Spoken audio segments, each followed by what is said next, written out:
the mayor and please say. Steps from Fort Point Channel, protesters take their concerns to the street. Let's go, Marty, 1, 2, 3. Andy Bean is campaign coordinator for Boston Climate Action Network.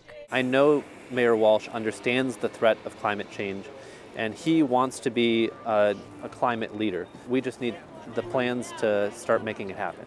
Would you like a flyer for Boston Climate Action?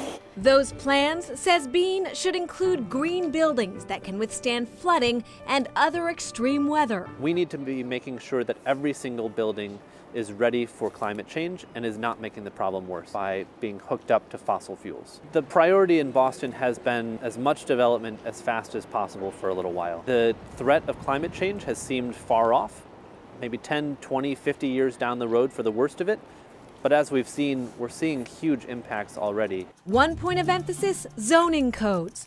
For large projects, Boston has a climate preparedness checklist for developers, says Environment Chief Austin Blackman.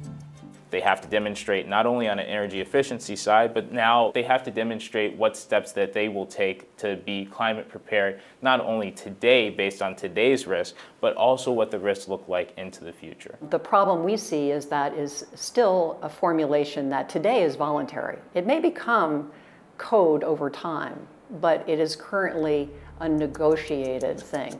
Additionally, Ellen Watts is co-founder and principal of Architerra, an architecture and development advisory firm in Fort Point.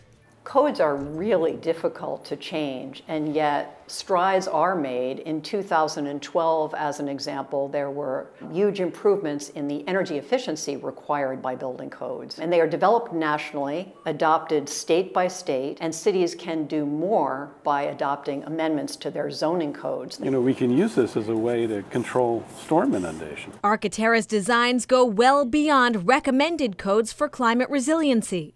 What that means is designing high-performance buildings that use very little energy and that are renewably powered, sustainable master plans, and resilient urban designs as well. We've been talking to some... Here's Architerra's vision on paper.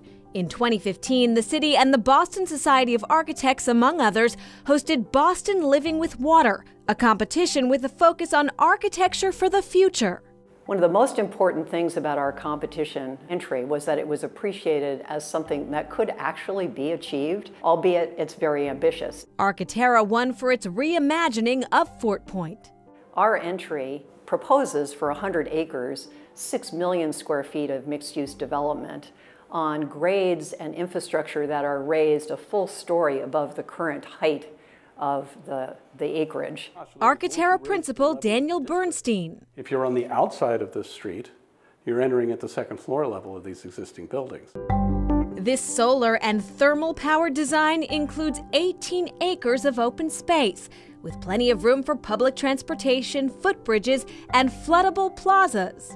The hope was that this would not only be a defense strategy, but it would actually enable the coolest possible, most livable and equitable city.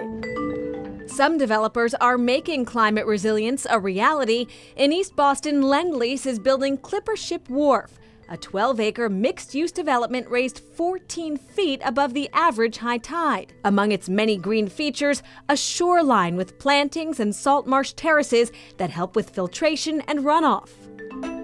Another idea is being explored through a major study at UMass Boston. It's always been in the back of people's minds, like maybe we should just build a barrier. A harbor barrier would not only be expensive, but very complicated, says Professor Paul Kirshen, director of UMass Boston's Sustainable Solutions Lab. And the idea of our study was to sort of say, does it make sense? Is this the solution we want to hang our hat on? There's lowlands here. The study explores 3 options in the outer harbor and closer to shore. There are like 15 other cities that have barriers like this in the world. I mean, there's a couple in the Netherlands, St. Petersburg, Russia. Actually, the cities of Stamford, Connecticut, New Bedford, Massachusetts, and Providence, Rhode Island. Building a barrier could cost several $1 billion or more and have a huge environmental impact. Professor Kirshen says shore-based changes make more sense.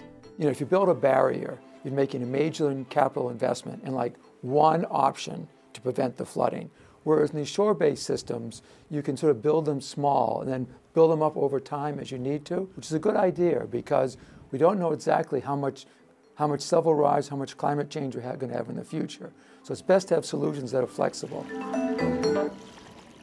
So while these climate resiliency codes are not mandatory, we're told that a lot of developers are following them because obviously it's in their own best interest and the market is demanding it of them as well. Yeah, and he says financiers are now saying they will not give loans to developers unless they can demonstrate their buildings will be protected from flooding and related issues. Human persistence against nature's power. That story next.